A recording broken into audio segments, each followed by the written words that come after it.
En el corazón de India, los científicos desenterraron una maravilla oculta colosal, enterrada profundamente bajo la superficie de la Tierra. Durante siglos, este asombroso descubrimiento ha dejado a los expertos sorprendidos, desentrañando misterios que desafían nuestra comprensión de la historia y la civilización. ¿Qué misterio yace sin descubrir bajo sus antiguas calles? Bienvenidos a lo nunca contado. Acompáñanos mientras desvelamos el secreto de esta enorme estructura que de repente se ha ido bajo tierra.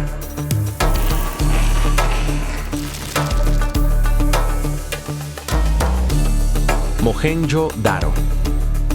Mohenjo-Daro, ubicado en la provincia de Sindh, en Pakistán, es un importante sitio antiguo de la civilización del Valle del Indo, también conocida como la civilización Harappa. Su nombre, que significa Montículo de los Muertos en sindhi, insinúa los intrigantes misterios enterrados dentro de esta antigua ciudad. Ofrece una visión única de una de las sociedades urbanas más tempranas del mundo. Descubierto en 1922 durante una investigación arqueológica más amplia del subcontinente indio por Sir John Marshall y su equipo del Servicio Arqueológico de la India, Mohenjo-Daro inicialmente se pensó que era un montículo religioso budista por R. D. Banerjee. Exploraciones posteriores revelaron los restos extensos de una ciudad antigua que antecede cualquier asentamiento budista conocido. Estos restos incluían características urbanas avanzadas, como estructuras de ladrillos cocidos, lo que indica una civilización altamente desarrollada. Las excavaciones principales comenzaron en 1924 bajo la dirección de Marshall, asistido por su adjunto Ernest Mackay. Descubrieron un diseño de ciudad bien planificado, con sistemas de drenaje eficientes, casas de ladrillos, graneros y baños públicos. Todo indicaba una sociedad altamente organizada. Sus métodos de excavación, que consistían en excavar zanjas sistemáticamente en un patrón de cuadrícula, proporcionaron una comprensión clara de la estructura de la ciudad. El enfoque de Marshall en la fotografía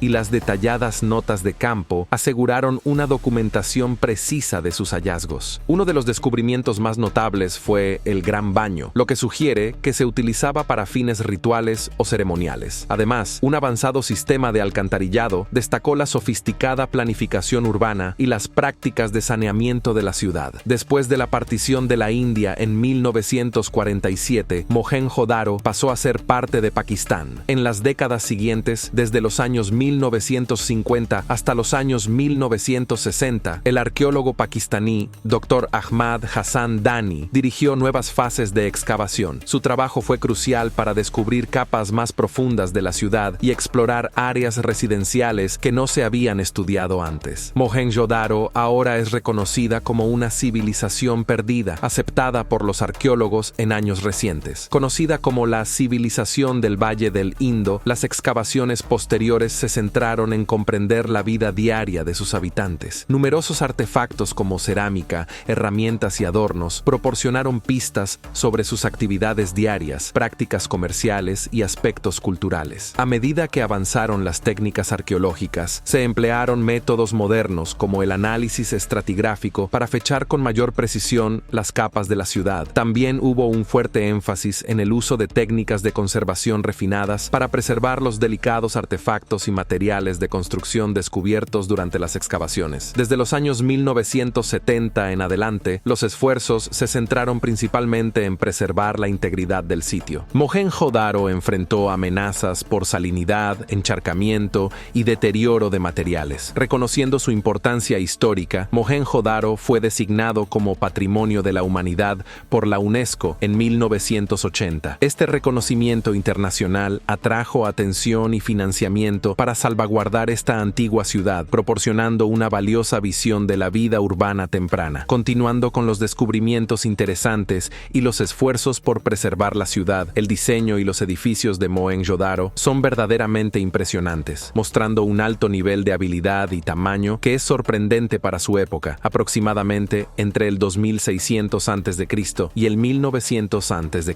Como un centro clave de la antigua civilización del Valle del Indo, esta ciudad ofrece ofrece profundos conocimientos sobre la planificación temprana de ciudades y edificios que han perdurado durante miles de años. Mohenjo-Daro abarcaba al menos 1,5 kilómetros cuadrados, con algunas suposiciones que sugieren que podría haber sido más de 5 kilómetros cuadrados en su punto máximo, lo que la convierte en una de las ciudades más grandes de su época. La ciudad estaba cuidadosamente organizada con un sistema de cuadrícula que la dividía en una ciudad baja y un área de la ciudadela. Las calles que corrían de norte a sur y de este a oeste dividían ordenadamente la ciudad en bloques bien organizados, mostrando que los urbanistas tenían una clara comprensión de los principios de diseño. Los bloques residenciales estaban cuidadosamente diseñados para asegurar que se vieran igual por fuera y tuvieran acceso directo al drenaje a lo largo de las calles, lo que muestra un enfoque controlado del desarrollo de la ciudad y siguiendo las reglas locales. Este conocimiento, guardado y transmitido a lo largo del tiempo, muestra el pensamiento avanzado de la ciudad. El sistema de drenaje de la ciudad era muy avanzado para su época. Cada casa estaba conectada a un canal de drenaje de la calle a través de pequeños agujeros de drenaje, un sistema que mostraba una habilidad temprana en ingeniería sanitaria. Estos desagües, hechos de ladrillos cocidos y mortero de yeso, tenían pozos de acceso a intervalos para su limpieza, características técnicas que encajarían en la antigua Mohenjo-Daro. Situada en una ciudad bulliciosa similar a los centros urbanos de hoy, los edificios se construían principalmente con ladrillos de barro secados al sol y cocidos. Para estructuras como baños y sistemas de drenaje, se preferían los ladrillos cocidos para soportar mejor la humedad. La diversidad arquitectónica de la ciudad era sorprendente, desde pequeñas casas de una sola habitación hasta grandes edificios de varios pisos, lo que demuestra una sociedad con distintos niveles de riqueza y estatus. Una casa típica de Mohenjo-Daro tenía un patio central rodeado de habitaciones diseñadas para dejar entrar luz y aire, asegurando espacios de vida agradables. Algunas casas incluso llegaban a tener 2 o 3 pisos de altura. La uniformidad y el tamaño de los ladrillos, que medían típicamente 7 por 14 por 28 centímetros, insinúan un sistema bien organizado para producir y distribuir materiales de construcción. La mayoría de los materiales de construcción se obtenían localmente, aprovechando la abundante arcilla en la región del Indo, perfecta para fabricar ladrillos. Sin embargo, las piedras más grandes usadas en edificios públicos podrían haberse traído desde más lejos. Comparando la planificación urbana y la arquitectura de Mohenjo-Daro con la del antiguo Egipto durante la misma época, revela contrastes intrigantes. Mientras que los egipcios se enfocaban en estructuras monumentales como las pirámides, hechas de grandes bloques de piedra extraídos de lugares distantes como Tura y Asuán, Mohenjo-Daro sobresalió en crear un entorno urbano funcional que enfatizaba los servicios cívicos y la comodidad residencial. Sobre la sofisticada planificación urbana y arquitectura de Mohenjo-Daro, el sitio arqueológico también cuenta con artefactos notables que proporcionan una visión de los avances culturales y tecnológicos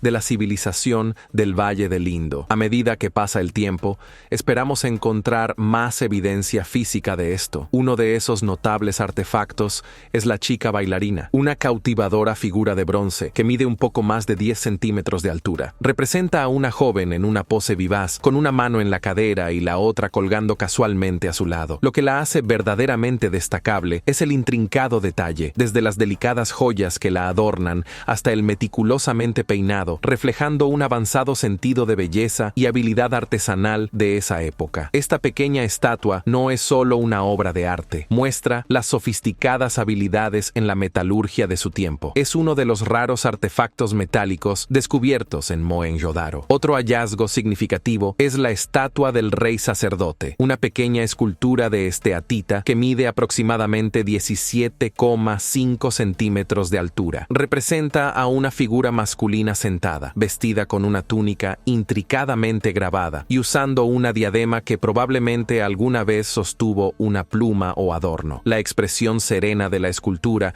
y su barba meticulosamente arreglada sugieren un alto estatus social o religioso. Algunos estudiosos la interpretan como un símbolo de liderazgo idealizado o autoridad divina, fusionando el poder político y religioso. Aunque puede que no represente a un individuo específico, destaca la profundidad artística y simbólica de las civilizaciones antiguas. Posiblemente el descubrimiento arquitectónicamente más impresionante en Mohenjo-Daro es el Gran Baño, situado en el montículo de la ciudadela escala, esta gran piscina, aproximadamente de 12 metros por 7 metros y 2,4 metros de profundidad, fue construida con ladrillos finamente ajustados, sellados con una capa de brea natural, una técnica avanzada de impermeabilización para su época. Se piensa que el Gran Baño en Mohenjo-Daro se utilizaba para ceremonias especiales de purificación que reflejaban las costumbres cívicas y religiosas de la gente del Indo. Esta estructura estaba ingeniosamente abastecida de agua desde un pozo, y un drenaje cercano permitía vaciarla y limpiarla. Al mostrar habilidades avanzadas de manejo del agua, compararlo con los baños romanos ofrece perspectivas fascinantes. Al igual que el baño de Mohenjo-Daro, los baños romanos eran centrales tanto para reuniones sociales como para prácticas religiosas. Sin embargo, los baños romanos eran más complejos, con diferentes salas que ofrecían varias temperaturas y tecnologías, como baños de vapor y calefacción por suelo radiante, destacando su ingeniería sofisticada. Una teoría intrigante sobre la importancia de Mohenjo-Daro en la civilización del Valle del Indo es la hipótesis hidráulica. Esta sugiere que la ciudad era un centro religioso, coordinando un vasto sistema de canales de riego. Esta teoría propone que los líderes de la ciudad tenían una autoridad política y religiosa significativa, crucial para gestionar los recursos hídricos, vitales para la agricultura en su entorno seco. Las cuevas de Ajanta. Ubicadas en los Ghats occidentales de Maharashtra, India, las cuevas de Ajanta son un impresionante grupo de monumentos antiguos excavados en la roca que datan del siglo II a.C. hasta alrededor del año 480 después de Cristo. Estas cuevas son muy conocidas por sus hermosas pinturas y esculturas que se consideran obras maestras del arte religioso budista. Fueron descubiertas en 1819 por John Smith, un soldado británico que las encontró mientras cazaba tigres, y las cuevas lo asombraron con sus detalladas tallas y coloridas pinturas. El descubrimiento accidental de Smith atrajo la atención mundial hacia las cuevas, lo que llevó a extensos estudios arqueológicos y esfuerzos para protegerlas. Las cuevas de Ajanta consisten en 30 cuevas separadas, cada una utilizada como un monasterio o un templo para los monjes budistas. Estas cuevas fueron cuidadosamente talladas en un acantilado con forma de herradura a lo largo del río Wagaro, utilizando formaciones rocosas naturales para crear un grupo arquitectónico magnífico. El esfuerzo necesario para construir estas estructuras es verdaderamente impresionante, mostrando una mezcla de talento artístico y habilidades de ingeniería. Dentro de las cuevas, las paredes y techos están decorados con murales que muestran varias historias de las vidas anteriores de Buda, historias conocidas como los relatos Jataka. Estas pinturas representan escenas de la vida de Buda, sus enseñanzas y las creencias budistas sobre el universo. El uso de colores brillantes, diseños detallados y figuras expresivas resalta los logros artísticos notables de esa época. Las pinturas en las paredes de las cuevas no solo las hacen hermosas, sino que también enseñan importantes lecciones sobre las creencias y enseñanzas budistas. Junto a las pinturas, las cuevas tienen muchas esculturas como estatuas de tamaño real de Buda, bodhisattvas y otras figuras religiosas. Estas esculturas están cuidadosamente hechas, capturando pequeños detalles y expresiones sutiles. La habilidad y dedicación del artista son claras en cada escultura, cada una mostrando la esencia espiritual del budismo con gracia y calma. Las cuevas pueden dividirse en dos grupos principales según cuándo fueron construidas. Las cuevas más antiguas, del siglo II antes de Cristo al siglo I después de Cristo, son más simples en estructura y decoración. En contraste, las cuevas más nuevas, construidas desde el siglo V después de Cristo en adelante, son más detalladas y bellamente decoradas, mostrando cómo las técnicas artísticas y arquitectónicas cambiaron con el tiempo. Una de las características notables son los salones Chetya, grandes espacios abovedados hechos para la adoración grupal. Cada sala generalmente tiene un stupa en un extremo. La cueva 26 es notable por su gran stupa y una gran estatua de Buda reclinado que simboliza su nirvana final después de la muerte. Esta cueva es famosa por sus detalladas tallas y el tamaño de su cámara principal, que mide aproximadamente 25 metros de largo, 15 metros de ancho y 11 metros de alto. El stupa en sí mismo es el foco principal, inspirando respeto y devoción entre los adoradores. Los viharas, salones rectangulares donde vivían los monjes, también son comunes. Estos salones tienen pequeñas habitaciones talladas en las paredes para que los monjes duerman y mediten. Pilares centrales sostienen los techos de estos edificios, a menudo con tallas detalladas que muestran cuán cuán rica era el arte de esa época. La primera cueva de Viara es famosa por sus impresionantes pinturas que cuentan historias de la vida de Buda y otros temas religiosos. Esta cueva tiene aproximadamente 35 metros de largo, 20 metros de ancho y 15 metros de alto. En su interior encontrarás pilares adornados intrincadamente y un santuario con una estatua de Buda sentado. Las cuevas de Ajanta están ricamente decoradas con pilares, relieves y fachadas elaboradas que no solo agradan a la vista, sino que también reflejan las ideas religiosas y culturales de la época en que fueron creadas. Las tallas detalladas a menudo representan historias de los relatos Jataka que narran las vidas pasadas de Buda, junto con varios dioses y diseños simbólicos. Estas cuevas fueron talladas en roca basáltica volcánica de la meseta del Deccan. Los bloques de piedra utilizados para la construcción variaban enormemente en tamaño y peso, con algunas de las esculturas y características arquitectónicas más grandes pesando varias toneladas. Los artesanos extrajeron el basalto utilizando herramientas básicas como cinceles, martillos y picos. Cortaron surcos en la cara de la roca y cuidadosamente retiraron los bloques de piedra, lo que les permitió tallar directamente las cuevas y esculturas en su lugar sobre la cara rocosa. Crear las tallas detalladas en estas antiguas cuevas requirió una precisión extrema, lograda a través de una planificación y ejecución cuidadosa. Esto resalta las avanzadas habilidades de los antiguos artesanos. Dado que las cuevas fueron talladas directamente en el acantilado, no hubo mucha necesidad de transportar grandes bloques de piedra a largas distancias. Sin embargo, retirar las piedras más pequeñas y los escombros de las cuevas requirió mucho trabajo manual. Los trabajadores probablemente usaban canastas, trineos y poleas simples para llevar el material excavado. Este proceso de construcción fue muy arduo y necesitó los esfuerzos coordinados de muchas personas a lo largo de varios años. La excavación de las cuevas de Ajanta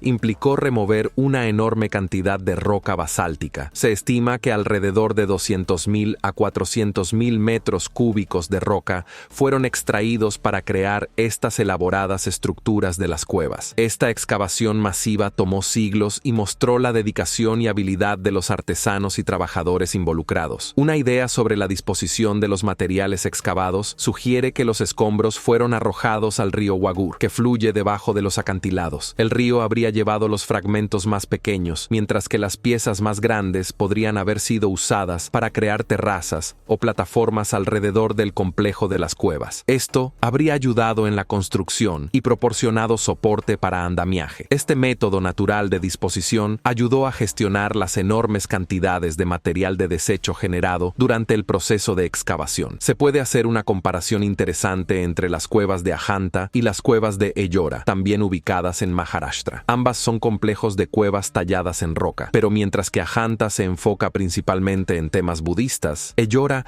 presenta una mezcla de monumentos budistas, hindúes y jainistas. Esta variedad de temas agrega riqueza e importancia histórica a estos antiguos sitios. El templo Kayasa en Ellora es un ejemplo fascinante de la arquitectura tallada en roca. Este templo fue tallado de una sola roca masiva, lo que lo hace particularmente notable. Al igual que las cuevas de Ajanta, la cantidad de roca removida en Ellora es asombrosa, alrededor de 200.000 toneladas. Esta comparación muestra las increíbles técnicas y la gran escala de la antigua arquitectura india tallada en roca, destacando las impresionantes habilidades de ingeniería y arte de esa era. En las cuevas de Ajanta, las excavaciones arqueológicas han descubierto un tesoro de artefactos e inscripciones. Estos hallazgos nos brindan una profunda comprensión de la vida de los monjes budistas que vivieron y adoraron allí. Los descubrimientos ofrecen una vívida visión de la vida social, económica y religiosa de esa época. Entre los hallazgos más significativos se encuentran inscripciones escritas en escrituras antiguas como Brahmi y Devanagari. Estas inscripciones están llenas de información histórica, revelando detalles sobre las personas que financiaron la construcción de las cuevas. Los patrocinadores incluían reyes, comerciantes y monjes que querían ganar mérito religioso y apoyar la difusión de las enseñanzas budistas. Por ejemplo, una inscripción en la cueva 26 menciona a un rey local llamado Upendra Gupta, quien patrocinó la construcción de varias cuevas. Estas inscripciones muestran que personas de diferentes clases sociales estuvieron involucradas en la creación de las cuevas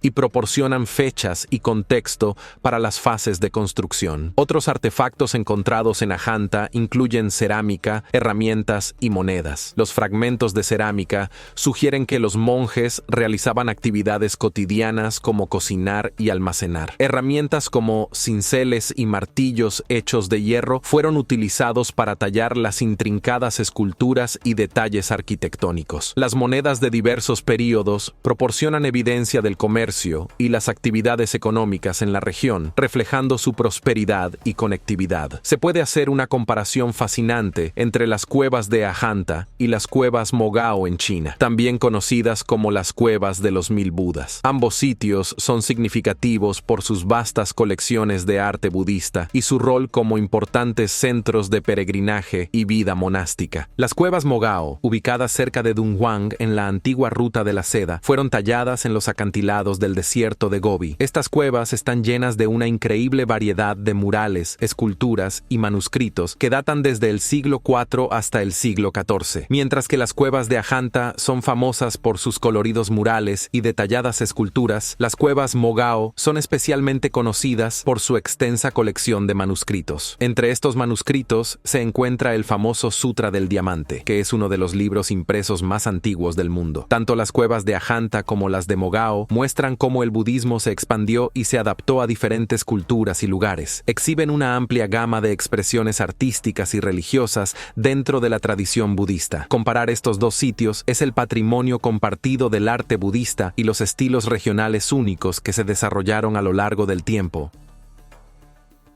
Los misterios de Hampi, donde se encuentran los ríos Tonga y Bhadra, albergan Hampi, la gran capital del antiguo imperio Vijayanagara. En su época, alrededor del año 1300, Alauddin Khalji invadió el reino de Devagiri y continuó avanzando hacia el sur. Este ataque amenazó la antigua cultura india y sus enseñanzas espirituales. En respuesta, varios reyes se unieron para luchar. Fue durante este tiempo que se fundó el reino de Vijayanagara para proteger y promover la antigua cultura y filosofías de la India. Un sabio llamado Vidyaranya desempeñó un papel clave en el establecimiento de este imperio. Durante su gobierno, el arte y la literatura florecieron. Se renovaron templos antiguos y se construyeron nuevos. La principal atracción en Hampi era y sigue siendo el magnífico templo Virupaksha. Este templo imponente dedicado al señor Shiva existía mucho antes de que Hampi se convirtiera en la capital del imperio Vijayanagara. El templo es especial porque presenta un Swayambhu Linga, un símbolo automanifestado del infinito que, según las leyendas, ha estado presente desde siempre. La historia de Hampi es mucho más antigua que el imperio Vijayanagara. Tiene raíces que se extienden muy atrás en el tiempo, lo que la convierte en un lugar de gran significado histórico y cultural. Hampi, un lugar de gran importancia histórica y mitológica, se menciona en textos antiguos como el Ramayana y los Puranas del hinduismo como Pampa Devi Tirthakshetra. En el Ramayana, Hampi era conocida como Kishkinda, donde los hermanos Rama y Lakshmana se encontraron con Hanuman y su ejército. A unos pocos kilómetros de las partes más concurridas de Hampi se encuentra Malyavanta Hill, un lugar tranquilo y menos turístico debido a su ubicación aislada. En la cima de esta colina se encuentra el templo Sri Malyavanta Raghunatha, dedicado al señor Rama. Según el Ramayana, se cree que el señor Rama y Lakshmana acamparon aquí 2 veces. Una vez con Sita durante su exilio y otra mientras esperaban a Hanuman y su ejército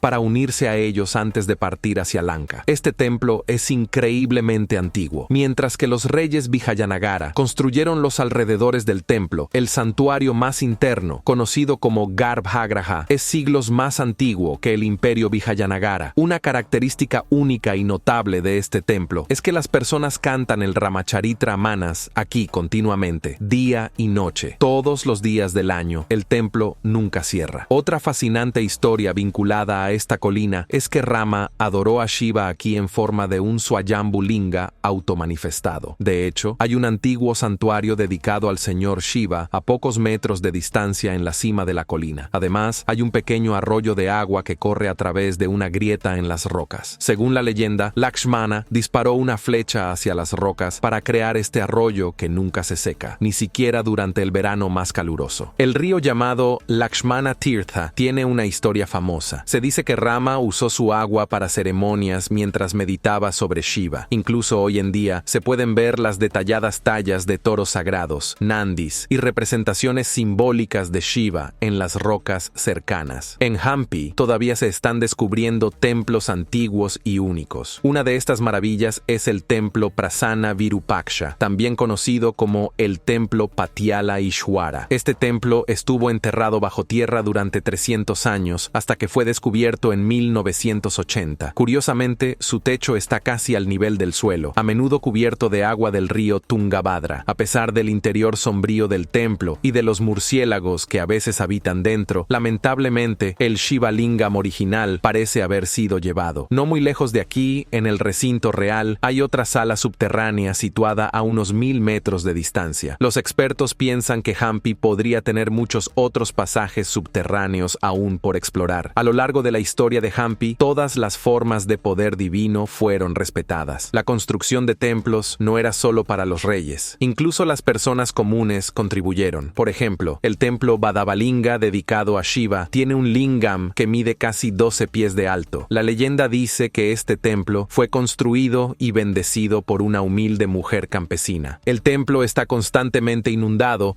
porque un canal fluye cerca. Conocido como el templo Ugra Narasimha, honra la forma Narasimha del señor Vishnu y se encuentra junto al templo Badavalinga. Originalmente había una estatua de la diosa Lakshmi en la cima de la estatua de Ugra Narasimha, pero fue destruida, mostrando signos visibles de daño en ambos templos para 1447. Durante este tiempo, el reino de Vijayanagara enfrentaba desafíos debido a los frecuentes ataques de los sultanes Bahamani, quienes ocasionalmente saqueaban y robaban el reino. Sin embargo, todo cambió en 1509 cuando Krishnadevaraya, de 25 años, se convirtió en el rey de Vijayanagara. Conocido por su habilidad en batalla, lideró a sus ejércitos personalmente y derrotó con éxito a los sultanes, uniendo muchos territorios para expandir el imperio Vijayanagara. Krishnadevaraya no solo era un hábil guerrero, sino también profundamente religioso. Llevó a cabo extensas reparaciones de templos antiguos y ordenó la construcción de nuevos. Uno de sus proyectos de construcción más notables fue el templo Vijaya Vitala, famoso por sus detalladas tallas, enormes columnas y un carro de piedra que mostraba las excelentes habilidades de los artesanos de esa época. Otro templo importante que construyó fue el gran templo Hasara Rama, decorado con intrincadas tallas que muestran escenas del épico Ramayana. Mientras los visitantes recorren el templo, pueden ver toda la historia del Ramayana a través de estas tallas. Las tallas exteriores de estos templos muestran a la gente de Vijayanagara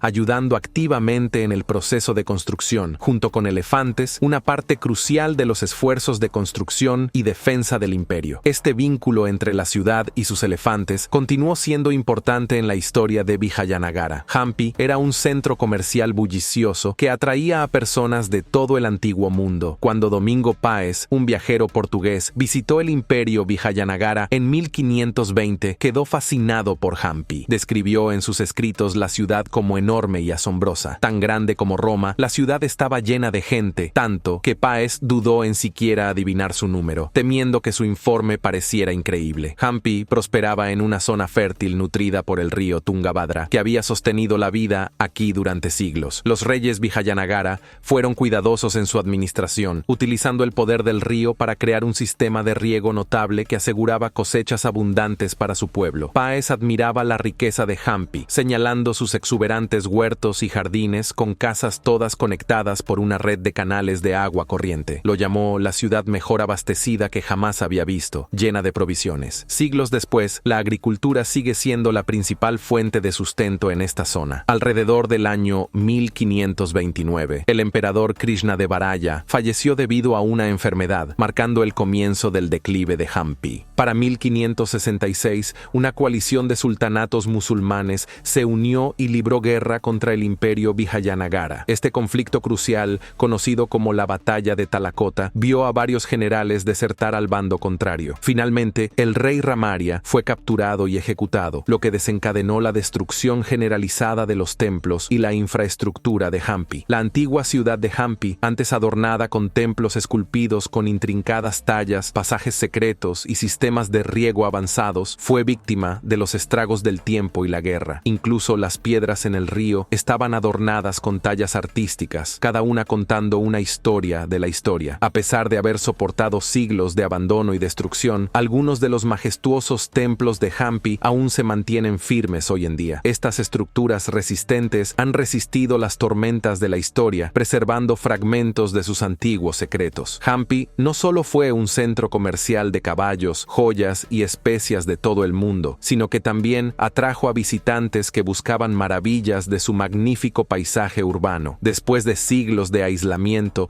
Hampi vuelve a emerger como un cruce cultural, atrayendo a viajeros tanto del este como del oeste. Como siempre, lo que se sabe sobre Hampi representa solo una fracción de su rica historia, con innumerables misterios esperando ser descubiertos, sus ruinas pacíficas. Templo del Sol de Konark. Konark es un pueblo ubicado a unos 66 kilómetros de Bhubaneswar, la capital de Odisha. Es famoso por su Templo del Sol, una obra maestra de la arquitectura de templos en el estilo Kalinga de Odisha. El templo, conocido como Kanak, refleja el reino de Odisha en el siglo XIII y está estrechamente asociado con las creencias brahminas y la difusión del culto a Surya desde Cachemira hasta el este de la India en el siglo VIII. Situado en la costa este de India, al sur del delta del Mahanadi, el templo Brahman de Konark es uno de los santuarios más conocidos de Asia. Los visitantes pasan a través de una gran puerta custodiada por dos enormes leones derrotando a elefantes de guerra, lo que conduce al salón de las ofrendas donde se realizaban los rituales sagrados del templo. El templo es célebre por sus intrincadas tallas de piedra que cubren cada parte de su gran estructura. Comparables a las encontradas en Khajuraho, estas tallas representan escenas de la vida cotidiana, incluyendo paz y guerra, hombres, mujeres, niños y diversos animales. Con esculturas detalladas que incluyen figuras de amor e intimidad, el templo combina la belleza sensual con el esplendor majestuoso. Le tomó a 1,200 trabajadores 12 años construirlo. La leyenda dice que el arquitecto principal, Vasu Maharana, dejó a su familia para completar el templo. Su hijo, nacido durante este tiempo, luego se unió y trágicamente se sacrificó al terminar la cúpula del templo, que su padre no pudo completar. Con el tiempo, el templo se ha deteriorado debido a su proximidad al mar, los monzones y la vegetación que lo ha invadido. Abandonado desde el año 1573, los esfuerzos de conservación comenzaron a principios del siglo XX bajo el dominio británico. Rellenaron el interior con arena para evitar el colapso, desenterraron partes del templo que estaban enterradas y plantaron árboles para protegerlo de la erosión. El templo principal, llamado el Vimana, tiene una torre curva, mientras que el porche donde los fieles se reúnen, conocido como el Haga Mohana, tiene un techo plano. La arquitectura del templo juega con la luz y la sombra a través de su diseño exterior, creando una impresión continua y alta. Las leyendas rastrean sus orígenes hasta la era puranica, asociándolo con Samba, hijo del señor Krishna, quien lo construyó para curar su lepra. El diseño del Templo del Sol de Konark, que asemeja a un carro, simboliza el paso del tiempo controlado por el dios Sol, con 12 pares de ruedas finamente talladas que representan los meses del año. Esta maravilla arquitectónica marca el pico de la arquitectura de templos de Odisha, combinando brillantez artística con importancia cultural. Las ruedas ornamentales en las paredes norte y sur de la plataforma que sostienen el Gran Pita y los registros de Ales son un gran ejemplo del arte escultórico detallado. Cada rueda tiene una parte central y 16 varillas, la mitad gruesas y la mitad delgadas. Estas partes están decoradas con tallas detalladas que muestran diferentes figuras y diseños, incluidos dioses como Asana, Asani, Surya, Vishnu y sus avatares. Las varillas de las ruedas se ensanchan hacia el centro en forma de diamante y se estrechan hacia los extremos. Están cuidadosamente talladas con espirales, patrones de flores, enredaderas, hojas, cuerdas de cuentas y ventanas elevadas estilizadas. Incluso el centro de la rueda está decorado con tallas de dioses como Krishna tocando una flauta, Devata, gopis, vacas, Narasimha y un rey sobre un elefante. También hay tallas de escenas como poses románticas, nobles, hombres rezando, carruajes reales, músicos tocando instrumentos, jinetes de elefantes y escenas de caza. Las paredes del templo están decoradas con hermosas esculturas de piedra que muestran varios temas, incluidas representaciones detalladas del Kama Sutra. Por encima y por debajo de las ruedas, los paneles tallados muestran marchas militares y escenas de caza con elefantes desbocados. Curiosamente, se muestran jirafas africanas en el panel superior a lo largo del lado sur de la plataforma, lo que sugiere vínculos comerciales históricos con África durante el siglo XIII. Como muchos templos indios, Karnak tiene partes bien organizadas, incluyendo el santuario principal, Vimana, con su alta torre Sakkara, que lamentablemente fue destruida en el siglo XIX. Al este, la sala de audiencias Jaha Morgana ahora sobresale entre las ruinas con su forma piramidal. A pesar de estar en ruinas, el Templo del Sol aún tiene una presencia majestuosa en el vasto desierto. Las Arenas fue construido alrededor del año 2050 después de Cristo para celebrar la victoria sobre los invasores musulmanes, y las leyendas dicen que una vez tuvo poderosos imanes en su torre que hacían que el trono del rey pareciera flotar. Los marineros europeos en la bahía de Bengala solían usar la torre como punto de referencia, llamando al templo la Pagoda Negra debido a los muchos naufragios en la zona. El templo fue construido usando mampostería de sillería, donde cada piedra fue cuidadosamente tallada y alisada para ocultar las juntas unidas con pernos de hierro. 3 tipos de piedras fueron condalite para las estructuras del templo, clorita de alta calidad para los marcos de las puertas y esculturas, y laterita para el núcleo del templo y otras estructuras. Sin embargo, la durabilidad del condalite ha sido desafiada por el clima y los cambios químicos a lo largo del tiempo, lo que ha causado que el templo se deteriore lentamente. Los esfuerzos para preservarlo han enfrentado grandes desafíos debido a estos factores. Junto al templo hay una cocina hecha de piedras de laterita que cuenta con un pozo revestido con losas de condalite y decorado con una pared baja en forma de cobra. El Templo del Sol de Karnak es un magnífico ejemplo de los logros artísticos de su tiempo. Diseñado para parecerse al carro del mítico dios Sol tirado por 7 caballos enérgicos, su arquitectura y decoraciones detalladas lo convierten en una maravilla única de la antigua artesanía. ¿Cuál de estas megaestructuras descubiertas por científicos en India te pareció más intrigante? Comparte tus pensamientos con nosotros en la sección de comentarios y no lo olvides, nosotros somos lo nunca contado.